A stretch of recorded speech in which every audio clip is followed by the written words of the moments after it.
Quizás creciste pensando que Levítico era solo un antiguo libro de leyes, un conjunto de reglas extrañas, sacrificios que ya no se hacen y nombres difíciles de pronunciar.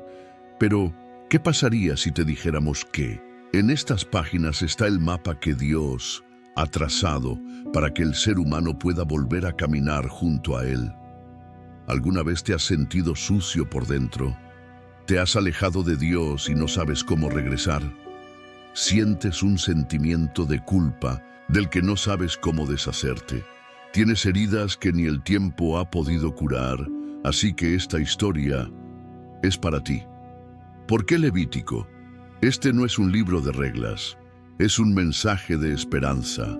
Es Dios quien dice: aunque seas impuro, aún quiero que estés cerca de mí. Aunque hayas fallado, he preparado un camino para tu regreso. En esta historia descubrirás que existe un lugar donde el perdón es posible. Hay un altar que arde día y noche para ti. Que la santidad no es una carga, sino un don. Que cada detalle, cada símbolo, cada ley apunten a una cosa: vivir de nuevo en la presencia de Dios. No apagues este video, porque lo que estás a punto de escuchar puede cambiar la manera en que ves a Dios y la manera en que te ves a ti mismo. Bienvenido a la historia completa del libro de Levítico, como nunca te lo habían contado antes. Antes de empezar, te pregunto algo muy especial. Suscríbete al canal para no perderte ninguna historia como esta. Deja esta frase en los comentarios: quiero caminar en santidad con Dios.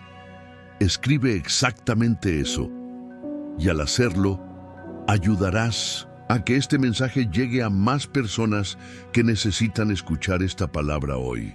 ¿Estás listo? Así que descubramos juntos la historia completa del libro de Levítico. 1. Dios habla desde el tabernáculo, el inicio de un llamado sagrado. El campamento estaba en silencio. Después de meses de peregrinar, milagros impresionantes en el desierto, relámpagos en el Sinaí y el tabernáculo finalmente erigido, el pueblo de Israel estaba esperando. La nube de la gloria de Dios había descendido y descansado sobre este santuario móvil, hecho por manos humanas, pero según instrucciones divinas. Era un símbolo de algo grande. Dios, el creador del cielo y de la tierra, había decidido habitar entre su pueblo. Pero entonces algo cambió. Por primera vez, Dios no habla desde el cielo o una montaña, ya no clama desde el monte Sinaí como antes, en medio de truenos y fuego. Esta vez se escucha su voz desde el interior del tabernáculo, del lugar santísimo. Una voz llamando. Una voz que rompe el silencio con un mensaje claro y directo. El Señor llamó a Moisés y le habló desde la tienda de reunión. Levítico 1:1. Esta frase parece simple, pero es profunda, porque ahora la relación ha cambiado.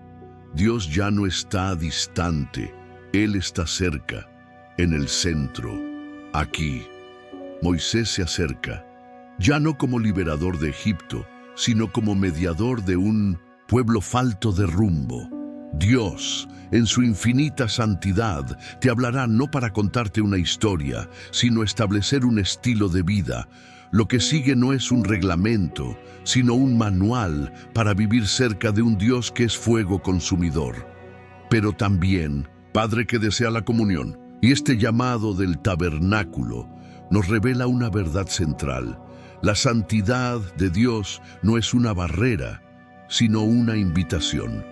Una invitación a acercarse, a purificarse, a permanecer con Él. A partir de este momento, toda la estructura del libro de Levítico será una respuesta a esta voz de llamado.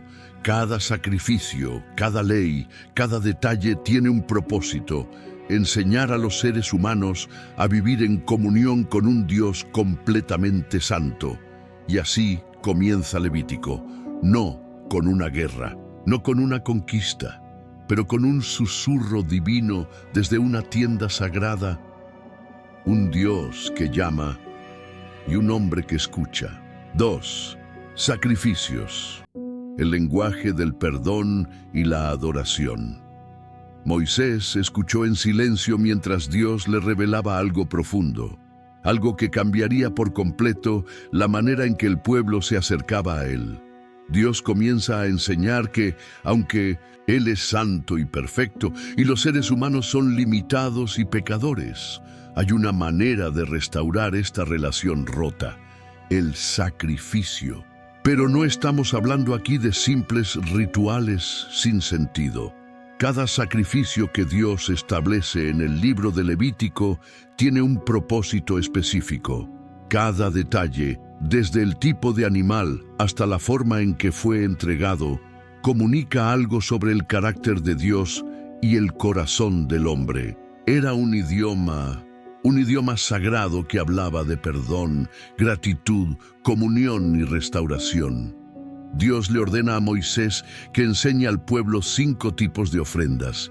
El primero es el holocausto. El animal, sin defecto, debía ser llevado al altar y todo era consumido por el fuego. No se conservó nada. ¿Qué simbolizaba esto? Dedicación total, una vida completamente abandonada a Dios. Luego vino la ofrenda de grano. No había sangre, pero sí harina fina, aceite e incienso. Fue una expresión de agradecimiento, como si alguien dijera: Señor, todo lo que tengo, incluso mi pan de cada día, viene de ti. Luego estaba la ofrenda de paz, también conocida como comunión. En este caso, una parte del animal era quemada. Una parte estaba destinada a los sacerdotes y otra parte para quien lo ofrecía. Fue una fiesta, una comida compartida entre Dios, el sacerdote y el pueblo, una imagen poderosa de unidad y reconciliación. Pero también hubo momentos de angustia. Cuando alguien pecaba, tenía que presentar una ofrenda por el pecado. El animal tomó el lugar del culpable. El sacerdote colocaba sus manos sobre la cabeza del animal, confesaba los pecados y el animal era sacrificado. La sangre reemplazó la condena que la persona merecía. No hay perdón sin sangre. Fue un mensaje claro y profético. Y finalmente lo fue el sacrificio de la culpa. Similar al anterior, pero con un énfasis especial: reparar el daño causado. Si alguien había engañado, robado, mentido, no bastaba pedir perdón. Era necesario también restituir, devolver, corregir.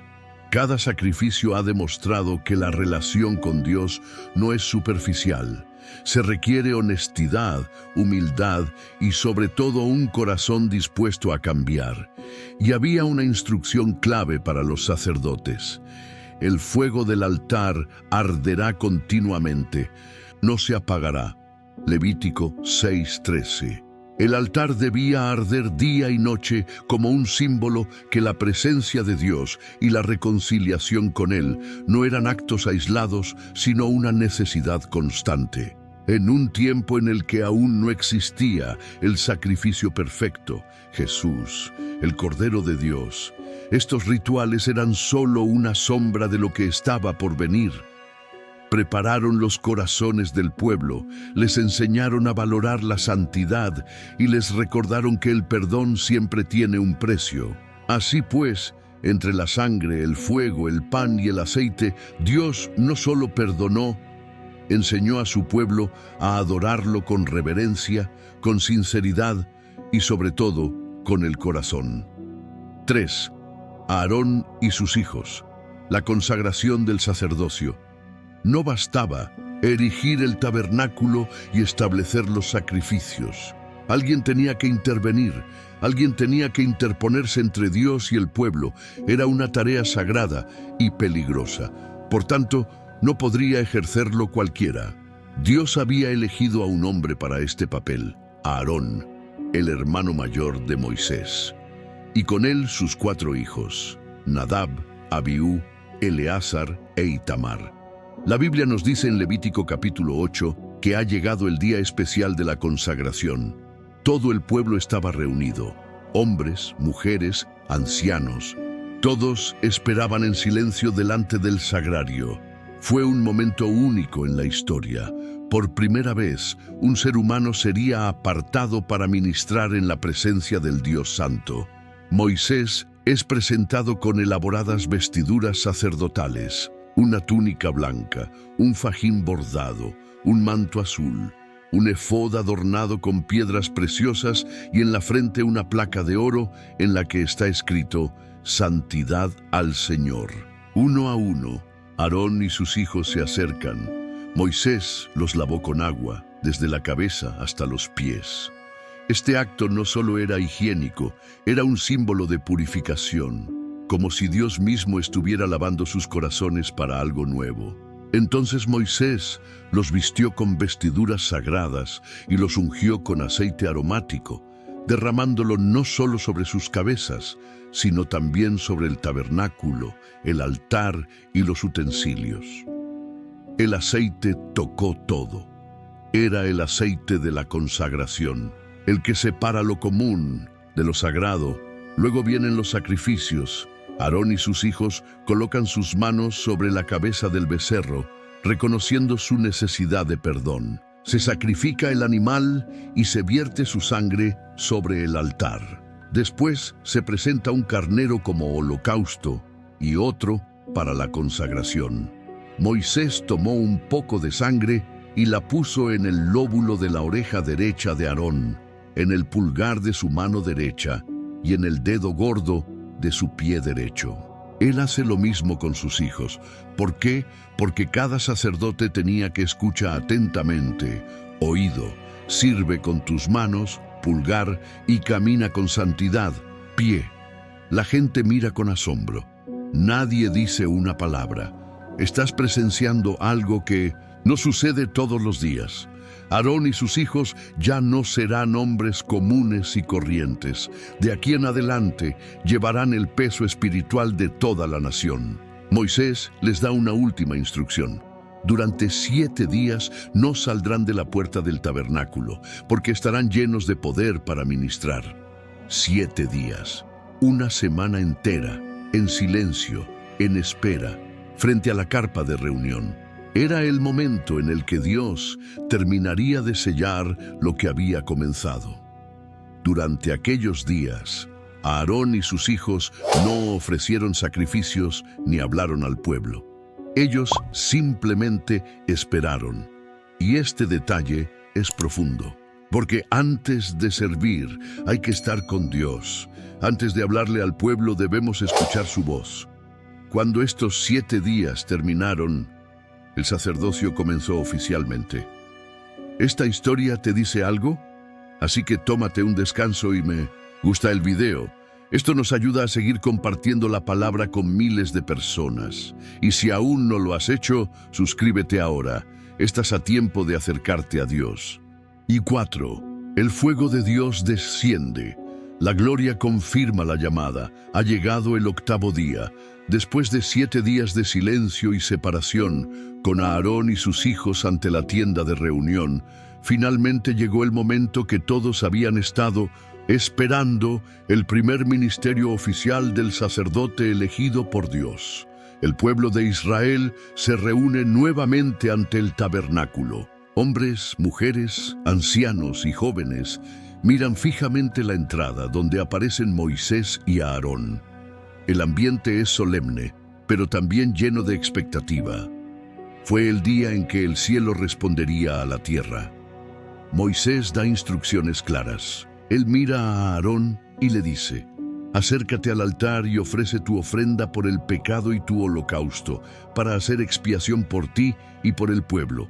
Luego presenta la ofrenda del pueblo y haz expiación por ellos, como el Señor ha ordenado. Levítico 9:7. Fue una orden divina. Aarón tuvo que sacrificarse primero, porque ningún sacerdote podía servir al pueblo sin purificarse primero. Toma el toro, pone sus manos sobre él y se lo entrega. Luego presenta los cabritos, los corderos, los cereales y las ofrendas del pueblo. Cada parte del ritual se sigue al pie de la letra.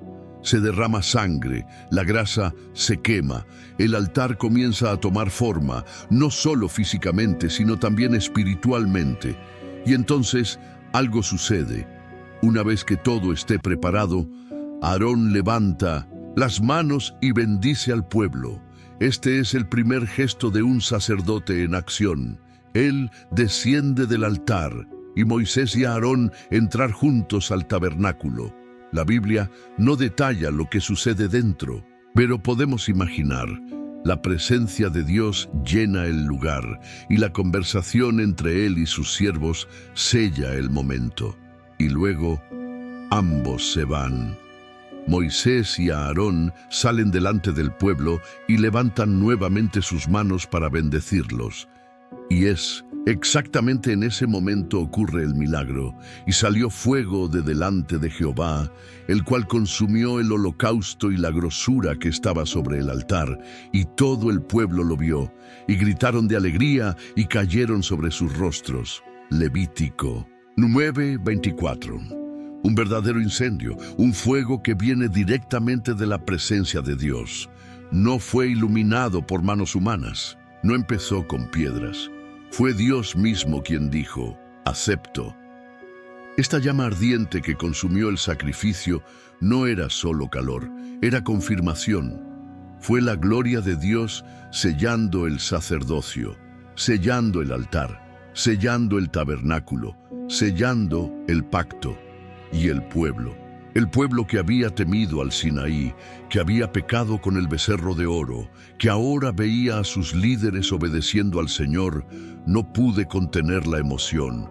Ellos gritaron de alegría y cayeron rostro en tierra, no por miedo, sino por reverencia, por agradecimiento, porque sé que Dios estaba allí entre ellos.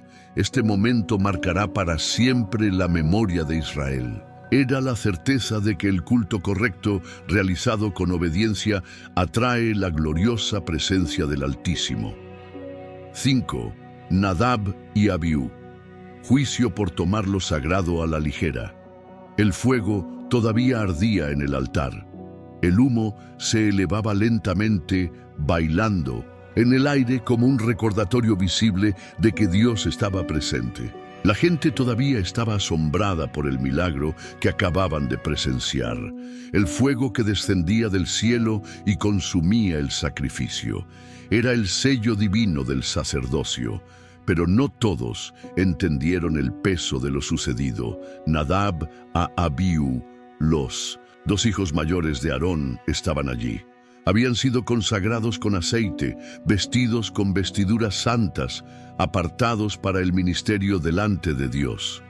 Habían visto con sus propios ojos la gloria del Señor.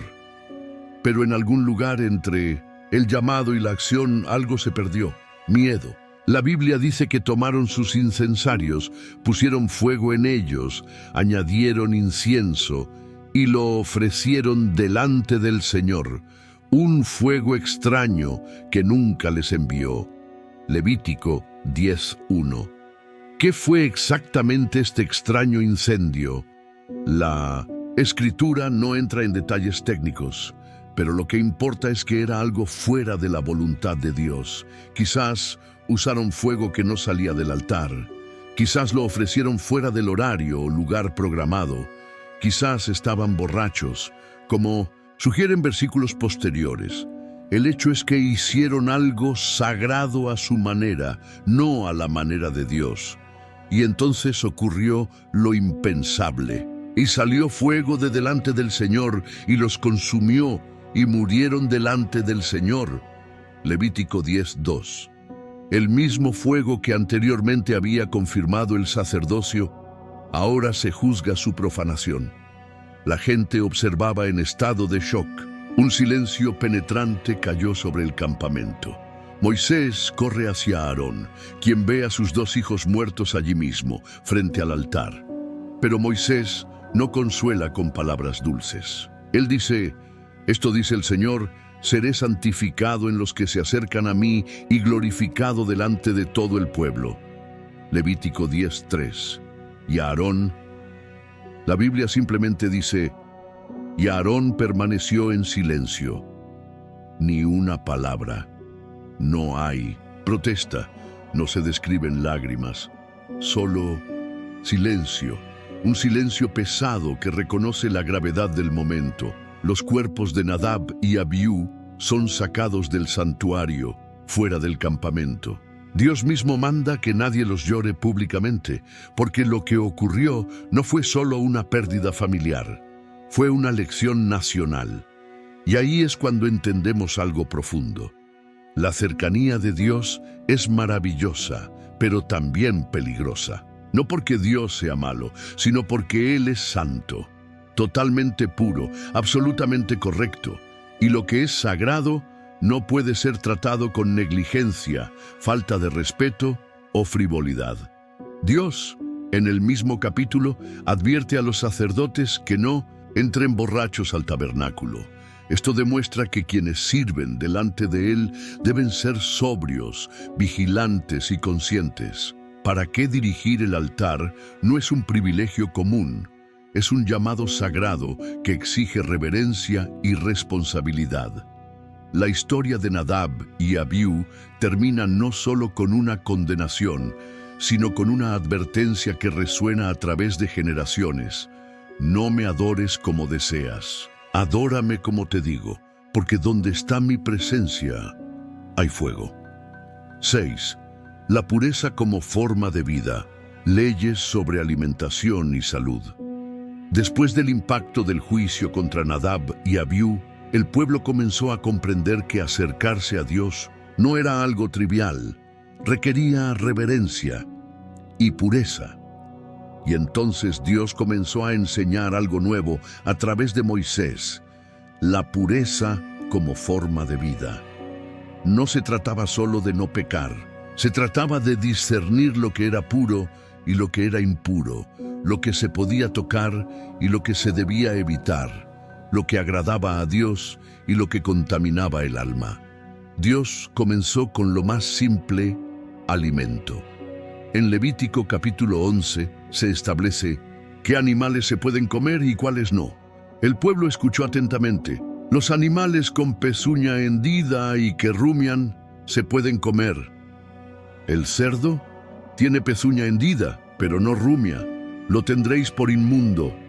Peces, con aletas y escamas, sí, pero los que no tienen escamas, como las anguilas, no, las aves rapaces, los murciélagos, los reptiles, todos estos animales son impuros.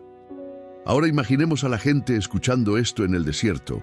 No solo les dieron un menú, sino que fueron entrenados para obedecer, tomar decisiones conscientes.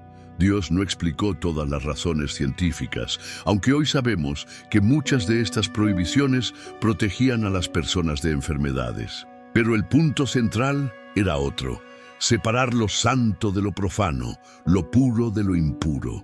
Porque las personas que caminaban con Dios necesitaban aprender a ver el mundo a través de los ojos del cielo. Pero la pureza iba más allá de la comida. En los capítulos 12-15, Dios da instrucciones sobre aquello que hace que una persona sea temporalmente impura. Una mujer después del parto, una persona con lepra o llagas abiertas, un hombre o una mujer que sufría de un flujo de sangre.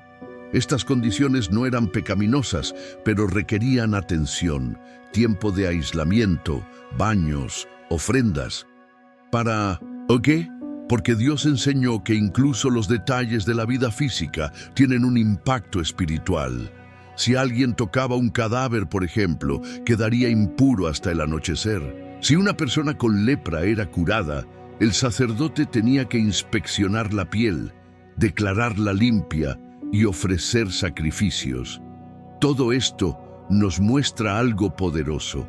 Para Dios, la santidad comienza con cómo vivimos nuestra vida diaria. No solo en la adoración, pero en el cuerpo, en la higiene, en las relaciones, en la forma en que cuidamos a los demás y a nosotros mismos. Y aquí hay un detalle profundo. Dios nunca rechaza a alguien porque sea impuro, pero esto requiere que toda persona inmunda busque la purificación.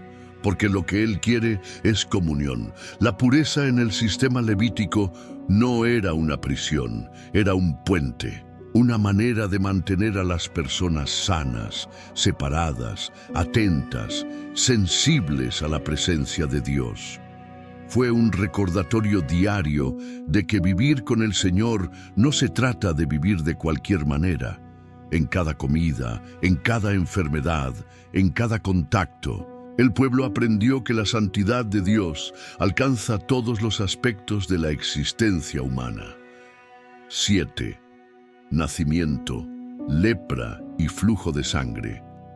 La santidad en la vida cotidiana.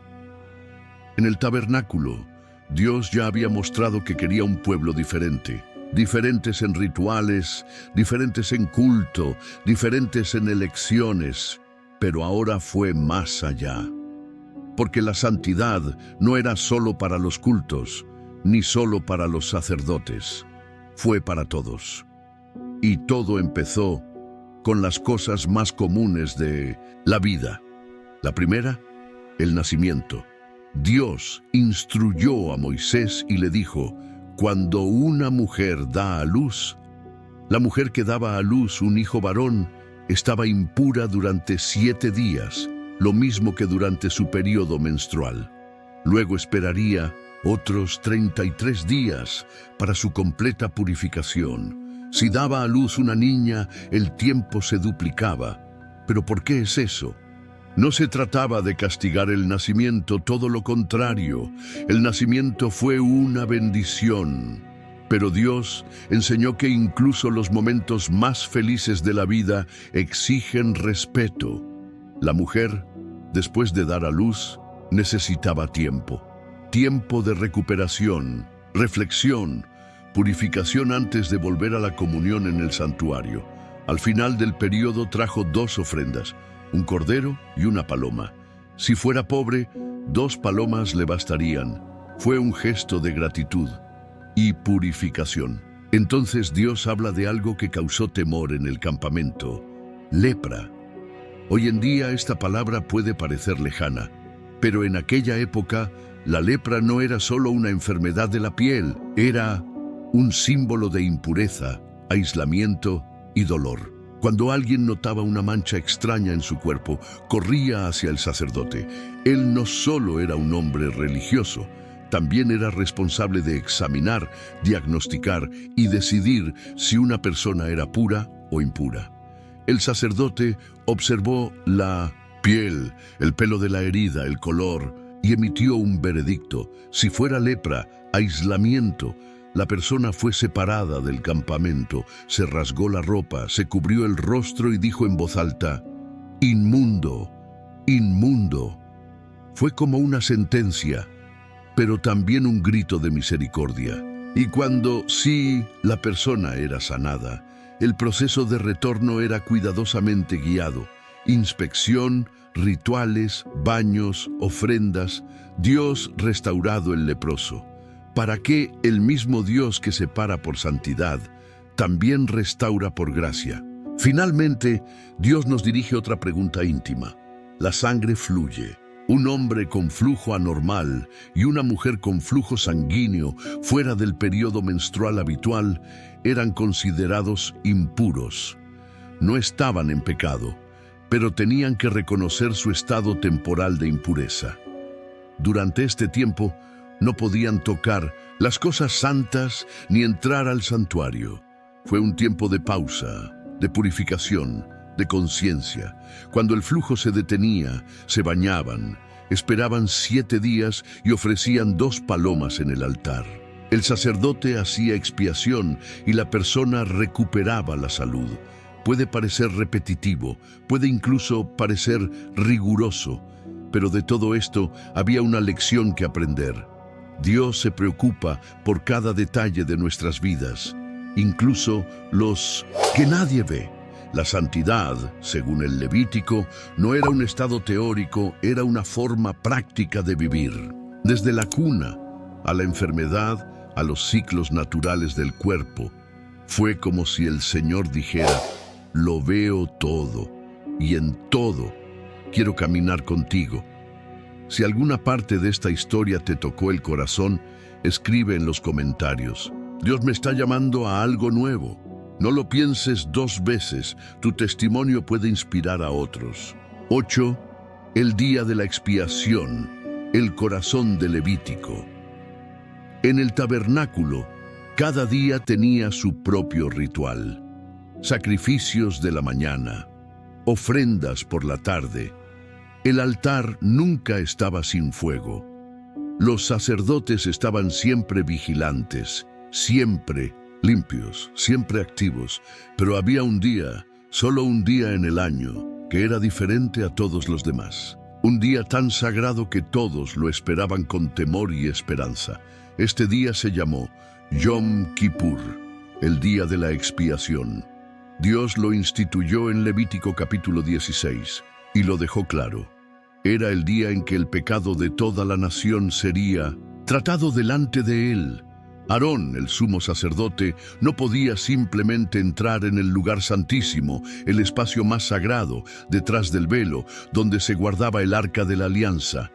No, solo pudo entrar una vez al año y solo después de una preparación extremadamente cuidadosa. Ese día, Aarón se despojó de sus vestiduras gloriosas. No llevaba piedras preciosas ni túnicas bordadas.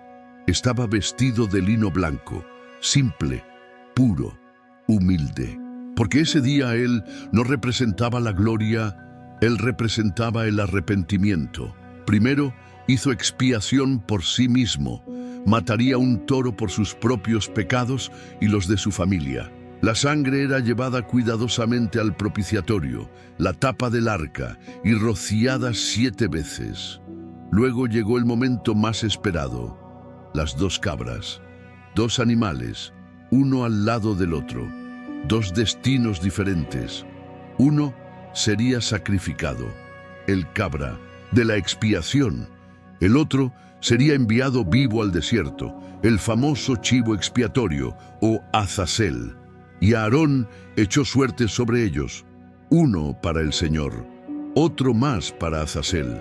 Se mataba el primer macho cabrío, y su sangre, como la del toro, era llevada al santuario.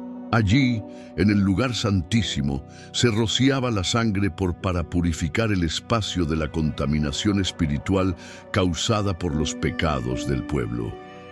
Pero fue con el segundo macho cabrío que tuvo lugar la escena más simbólica. Aarón puso sus manos sobre la cabeza del animal y confesó en voz alta todos los pecados de Israel. Era como si estuviera transfiriendo simbólicamente el peso de la culpa del pueblo sobre esta cabra. Luego, un hombre designado conduciría al animal al desierto, lejos, muy lejos, hasta que ya no seas visible. Esta cabra se llevó consigo todo lo que estaba mal entre la gente. Y cuando desapareció entre las rocas y el viento del desierto, fue como si toda la nación respirara aliviada. El pecado había sido eliminado, la culpa había sido desestimada, se había hecho la expiación, y en este gesto se encuentra el corazón de Levítico. Dios muestra que la santidad no excluye al pecador, sino que lo invita al arrepentimiento y a la restauración. El día de la expiación no era solo un ritual, fue un retrato profético de lo que sucedería siglos después. Otro sacerdote mayor que Aarón, otro sacrificio más puro que los corderos o los cabritos, un Salvador que derramaría su propia sangre y cargaría con los pecados de toda la humanidad. Pero todo empezó allí, con un pueblo en silencio, con un sacerdote vestido de lino, con 2 cabras, y con un Dios que, aunque santo, ha preparado un camino para perdonar y permanecer entre los hombres. 9. Vivir en santidad, una invitación constante. El pueblo había aprendido sobre los sacrificios, la pureza, la expiación, pero ahora Dios iba a revelar algo aún más profundo. La santidad no es un acontecimiento, es un llamado. No bastaba con traer ofrendas, no bastaba con seguir las reglas ceremoniales. Dios quería más que rituales, quería que los corazones se transformaran. Y entonces Moisés recibe palabras directas del mismo Señor. Habla a toda la congregación de los hijos de Israel y diles: sed santos, porque yo, el Señor vuestro Dios, soy santo. Levítico 19:2. Fue una invitación, pero también una orden, un llamado que no solo estaba dirigido a los sacerdotes, sino a todo el pueblo, hombres, mujeres, ancianos, jóvenes. Todos estaban interesados por esta llamada a la santidad. Pero, ¿qué significa ser santo? No se trata de andar con la cabeza en las nubes ni de aislarse del mundo. Para ser santos, según Dios, es vivir separado, puro, justo y según su carácter. Y entonces el Señor comienza a mostrar, punto por punto, cómo debe manifestarse esta santidad en la vida real. Respeto a los padres. Todos temerán a su madre y a su padre, porque el honor comienza en casa. Cuidado con los pobres y los extranjeros. Cuando ciegues la mies de tu campo, no segarás hasta el último rincón. Dios ordenó a los israelitas que dejaran parte de la cosecha para los necesitados. La santidad es generosidad. Honestidad en los negocios, no. Hurtarás y no engañarás. El Dios Santo exige transparencia y justicia. Justicia para todos. No pervertirás el derecho. No tendrás compasión de los pobres ni honrarás a los grandes. La santidad consiste en juzgar con justicia, sin sesgo. No guardes odio en tu corazón. No odiarás a tu hermano. No te vengarás, porque Dios ve lo que hay dentro. Y la verdadera santidad comienza en el interior. Y luego, en medio de estas instrucciones, viene una frase que recorre toda la Biblia: amarás a tu prójimo como a ti mismo. Levítico 19:18. Sí, esa frase que muchos piensan que solo vino con Jesús. Fue dicho por Dios en el desierto, en el libro de Levítico. Porque la santidad no se trata solo del comportamiento externo, es amor práctico, es perdón. Esta es un área personal, es tratar a los demás como Dios te ha tratado. Dios también nos instruye sobre la pureza sexual, guardar el sábado y no seguir las costumbres paganas de las naciones vecinas. ¿Para qué? ¿Para qué vivir en santidad? Es decir, no a lo que contamina y sí a lo que edifica. Y todo esto no tenía como finalidad esclavizar al pueblo, sino protegerlo, purificarlo y distinguirlo. Dios concluye diciendo: por tanto, guardaréis todos mis estatutos y todos mis decretos, y los pondréis por obra. Yo soy Jehová. Levítico 20:22. Es como si dijera: si eres como yo, caminarás conmigo. Este es el centro de Levítico. No hay leyes frías, no hay reglas aleatorias, pero una invitación constante: ser como Dios. Vive como Él vive. Refleja su santidad en cada detalle de la vida. 10. Relaciones humanas, ética, justicia y sexualidad, bajo la mirada divina. Después de enseñar sobre la pureza, los sacrificios y la santidad, Dios decide abordar algo aún más íntimo y decisivo: relaciones humanas. Sí, porque por Dios, de nada sirve aparecer santo en el tabernáculo si no vives santo en casa. El Señor no solo observa el culto, también analiza cómo tratas a tu prójimo, a tu cuerpo, a tu matrimonio, a tu familia, a tu comunidad. Y es por esto que en los capítulos 18 al 20 del Levítico, Dios abre con Moisés un tema nuevo, un tema directo, necesario y hasta hoy de extrema actualidad: ética, justicia y sexualidad.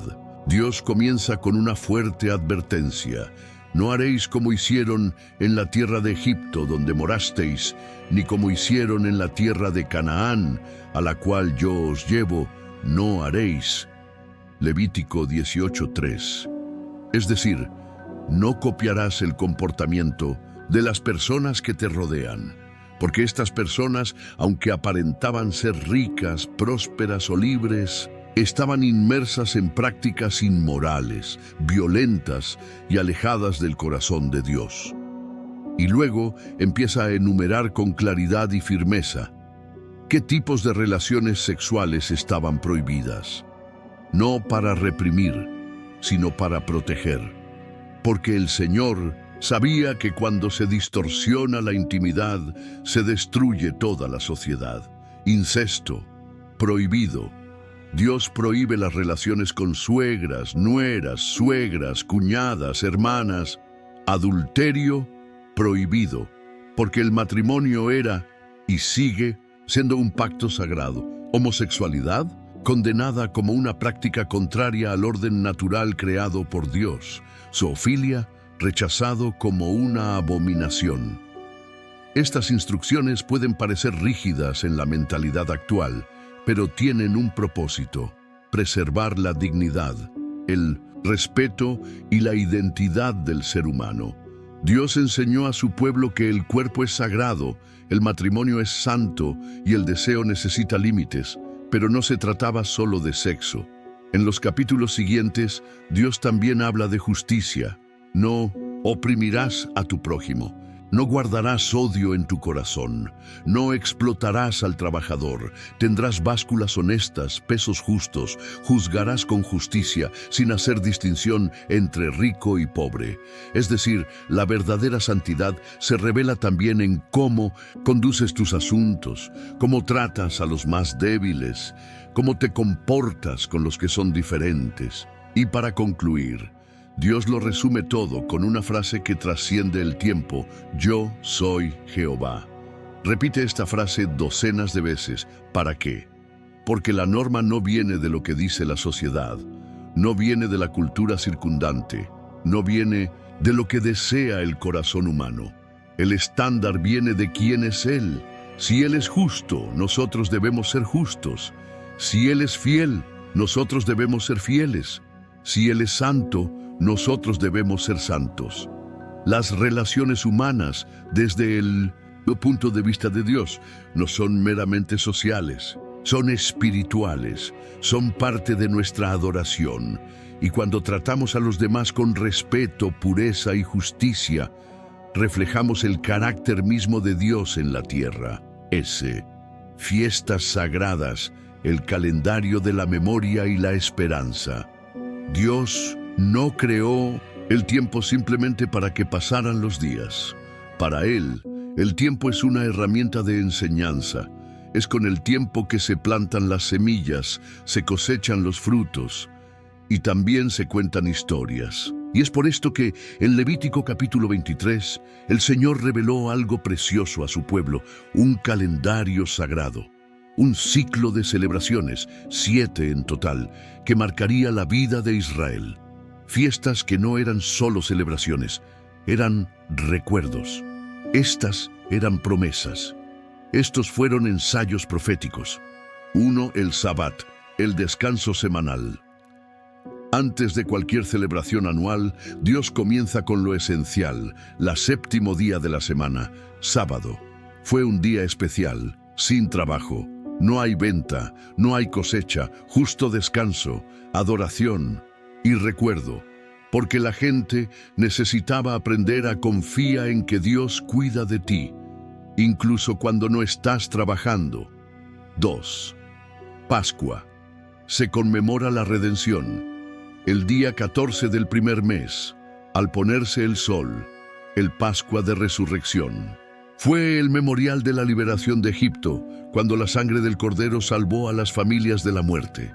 El pueblo comió hierbas amargas y pan sin levadura y recordó: es el Señor quien nos ha librado con mano fuerte. 3. La fiesta de los panes sin levadura, la pureza que sigue a la redención. Justo después de Pascua, 7 días de comidas, pan ácimo. La levadura representaba el pecado, y Dios enseñó esto: quien se libera debe vivir purificado. El partido demostró que no basta con salir de Egipto, hay que sacar a Egipto de vuestro corazón. 4.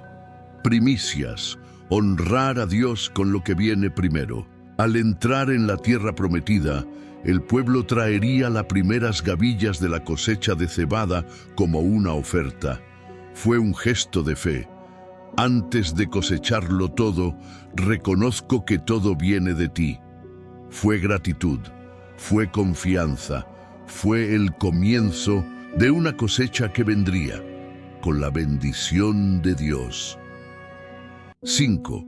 Pentecostés, cosecha y promesa. 50 días después de las primicias llegaron los fiestas de las semanas, conocido como Pentecostés. Era la fiesta de la cosecha del trigo, un momento de alegría, compartir y generosidad con los más desfavorecidos, pero también fue profético. Siglos después, en Pentecostés, el Espíritu Santo se derramaría sobre la iglesia. 6. La fiesta de las trompetas. Despertar espiritual. El primer día del séptimo mes, tocaron la campana, las trompetas. Fue un llamado al arrepentimiento, una advertencia. Se acerca el día de la expiación. Las trompetas despertaron al pueblo de la rutina, del pecado y de la indiferencia. Fue como si Dios dijera: despierten, arrepiéntanse, prepárense. 7. El día de la expiación, el corazón del calendario. Como hemos visto, era el día más sagrado del año. El único día en que el sumo sacerdote entraba en el lugar santísimo. Fue el día en que toda la nación se humilló, ayunó y pidió perdón. Un día de profunda reconciliación con Dios. 8. La fiesta de los tabernáculos, recordando el desierto y celebrando la provisión. Durante 7 días el pueblo vivió en tiendas, tabernáculos, hechas de ramas. Recordaron cómo Dios los había guiado a través del desierto, los había alimentado con maná, les había dado agua de la roca y sombra de la nube. Fue una celebración alegre y vibrante, llena de alabanzas y gratitud.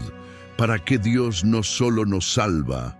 Él camina con nosotros. Estas fiestas no eran solo fechas religiosas, fueron hitos en el tiempo para enseñar, renovar, corregir y reavivar.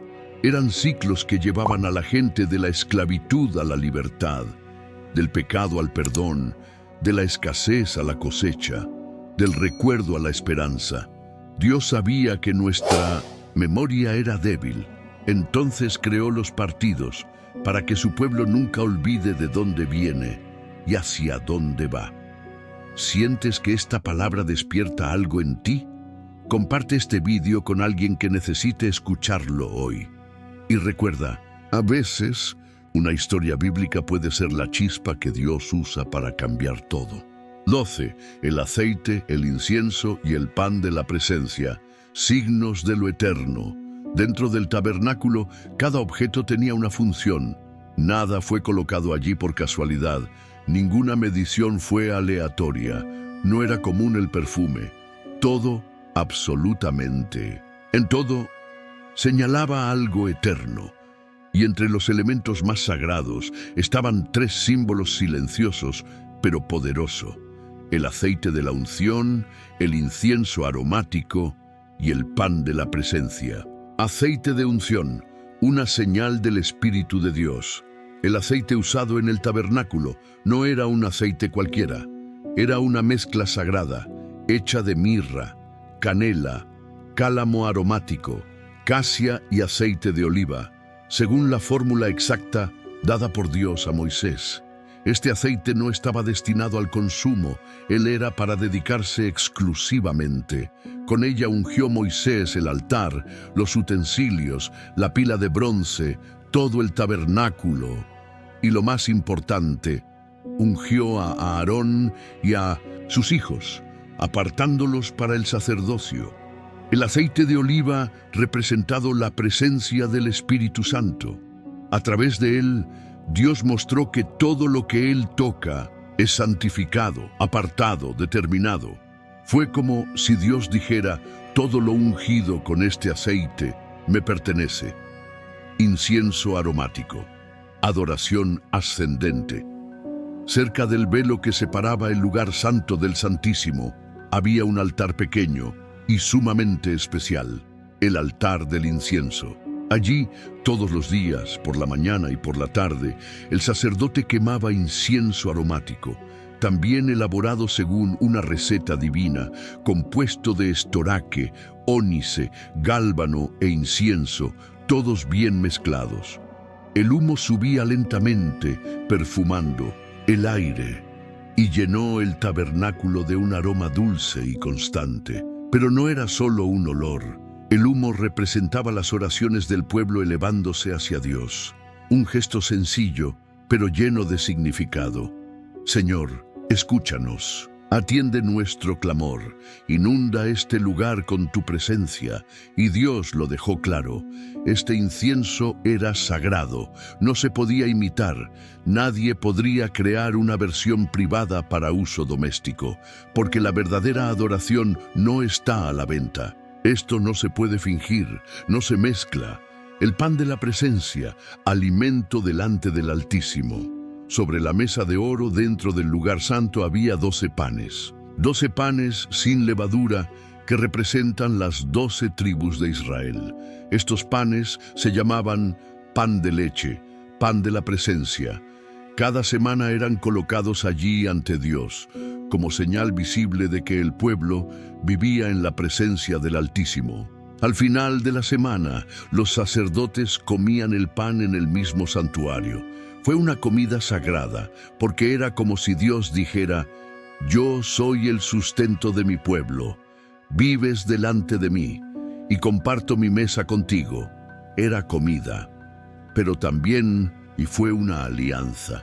Fue un gesto silencioso que decía mucho. Estos 3 elementos, aceite, incienso y pan, no hablaban con palabras, sino con presencia. Fueron recordatorios constantes de que, ungido con aceite, el incienso sube, el pan queda, y hasta el día de hoy estas verdades resuenan, porque el Espíritu todavía unge. La oración siempre se eleva, y el Señor vuelve a preparar mesa delante de los suyos. 13. Las bendiciones de la obediencia y las consecuencias del rechazo. El pueblo de Israel estaba a punto de entrar en la tierra prometida. El tabernáculo ya estaba entre ellos. Las leyes habían sido dadas. Los sacerdotes estaban preparados. Y luego, Dios habla. Pero no habla solo como legislador. Habla como un padre que revela claramente las consecuencias de las decisiones. Dios comienza con promesas que hacen latir más rápido cualquier corazón. Si andáis según mis leyes, si guardáis mis mandamientos y los ponéis en práctica. Levítico 26:3. Y luego comienza a enumerar las bendiciones, promesas reales, tangibles y visibles. Si obedeces, las lluvias caerán en la temporada adecuada, la tierra dará sus frutos, los árboles darán frutos en abundancia. La cosecha será tan grande que continuarás cosechándola cuando comience la siguiente temporada de siembra. Fue prosperidad, sí, pero lo fue prosperidad con un propósito, fruto de la obediencia y del pacto. Dios también promete paz. Los enemigos no los alcanzarán, ninguna espada pasará por la tierra, y más, 5 de vosotros perseguiréis a 100, y 100 de vosotros perseguiréis a 10,000. Fue una protección sobrenatural. El favor de Dios estaría con ellos en cada batalla. Y sobre todo Dios dice: y haré mi morada entre vosotros, y mi alma no te aborrecerá. Y yo andaré entre vosotros, y seré vuestro Dios, y vosotros seréis mi pueblo. Levítico 26:11-12. ¿Qué más se puede pedir? La presencia del mismo Creador habitando entre la gente. Un Dios que camina con su pueblo. Quien bendice el campo, protege las familias, guarda los caminos y se revela entre ellos. Pero entonces, la voz cambia de tono. Dios, con amor y firmeza, habla de lo que pasa si la gente se va. No oculta las consecuencias, Él no oculta la verdad. Y si no me escucháis ni ponéis en práctica todos estos mandamientos, Levítico 26:14. Y la lista comienza: si rechazáis mis caminos, en el suelo no dará cosecha, el paraíso será como el hierro, la tierra será como el bronce, las plagas vendrán, los enemigos los perseguirán, la ciudad estará vacía, las familias sufrirán. Pero incluso ante las advertencias, Dios no quiere castigar, Él quiere restaurar. Por eso dice: si aún no me escucháis, multiplicaré las plagas. Pero poco después, y si entonces se humillan y confiesan sus pecados, yo me acordaré de mi pacto. Levítico 26, 40, 42. Mirar, aun cuando el pueblo rechaza, Dios no rechaza al pueblo. Él disciplina, pero para corregir. Él contraataca, pero espera el retorno. Sufre, pero tiene manos dispuestas a curar. Todo este capítulo de Levítico es un espejo. Por un lado, las bendiciones de la obediencia. Por otro lado, los dolores de la rebelión. Pero en el centro, siempre, está el amor de un Dios que dice: yo soy el Señor tu Dios, quien te sacó de la tierra de Egipto, para que ya no seáis esclavos, pero camina con la cabeza en alto. Levítico 26:13. Eso es lo principal. Dios nos libera no solo del cautiverio físico, sino también de la esclavitud interior, y nos invita cada día a vivir en obediencia, no por miedo, sino por amor. 14. El voto, la redención y la generosidad final. El pueblo había recibido leyes, fiestas, promesas y advertencias. Dios ya había hablado de pureza, santidad, justicia, adoración, perdón, sacrificio. Y luego, como para cerrar un círculo sagrado, dirige una pregunta, muy íntimo, muy personal: los votos. El voto fue voluntario, no fue una orden, nadie fue obligado. Mas, cuando alguien decidía hacerlo, tenía que hacerlo con todo el corazón. El capítulo 27 de Levítico comienza: cuando alguien hace un voto especial al Señor, imagina una escena. Un hombre profundamente agradecido porque su esposa está curada. Una mujer tocada por Dios después de años de esterilidad. Los padres celebran el nacimiento de un hijo. Un guerrero que regresó vivo de la batalla. No tenían forma de pagar con palabras. Luego propusieron una votación, un compromiso con Dios, una entrega especial, una señal de gratitud. Y Dios aceptó, pero también guió. ¿Qué se podrá votar? Gente. Alguien podía consagrarse o consagrar a otra persona, como lo hizo Ana con Samuel. Animales, ofrecer un sacrificio. Casas, dedicado al Señor. Tierras y campos, declarado como consagrado. Cada uno de estos elementos tenía un valor simbólico y el sacerdote los evaluaba según las reglas establecidas por Dios. Si alguien dedica una casa, por ejemplo, y luego decide redimirla, tendría que devolver más, una quinta parte. Es decir, si lo has prometido, cumplirlo será un honor para ti. Pero si necesitas regresar, hazlo de manera responsable y respetuosa. Dios también habló del principio de redención. Si alguien vendió su herencia por necesidad, pero luego tuvo medios para recuperarla, podía redimir, es decir, pagar y recuperar lo que le pertenecía. Fue una forma de justicia divina que evitó que las familias perdieran todo para siempre. Fue una protección, fue misericordia social. Y en medio de estas últimas instrucciones aparece un principio poderoso. Ninguna persona consagrada que se haya consagrado al Señor puede ser redimida, debe morir. Levítico 27:29. Esto significa que lo que se le da a Dios es suyo para siempre. No hay negociación. Él no se retira. No tocar es sagrado. El capítulo termina hablando del diezmo. El diezmo de la tierra, así de los frutos. De la tierra como del fruto de los árboles pertenece al Señor. Es algo dedicado a Jehová. Levítico 27:30. Sí, incluso frutas, animales, cultivos. Todo debe reflejar un corazón agradecido, generoso y comprometido con aquel que todo lo dio. Y entonces Dios cierra el libro de Levítico con una invitación silenciosa. Después de todo lo que has visto, después de todo lo que te he revelado, ¿qué quieres ofrecerme? No por obligación, pero por amor, por gratitud, por reverencia, porque al final votos, redención y generosidad son el reflejo de un corazón que ha comprendido quién es Dios y que sabe que nada es más valioso que pertenecerle. 15. Levítico no es solo un libro de leyes, es un mapa de la presencia de Dios. Para muchos, el libro de Levítico es simplemente una colección de reglas antiguas. Para otros, es un texto difícil, lleno de detalles, repeticiones y rituales, que parecen alejados de la realidad actual. Pero para aquellos que escuchan con el corazón, para los que ven más allá de la letra, Levítico es mucho más que un libro de leyes.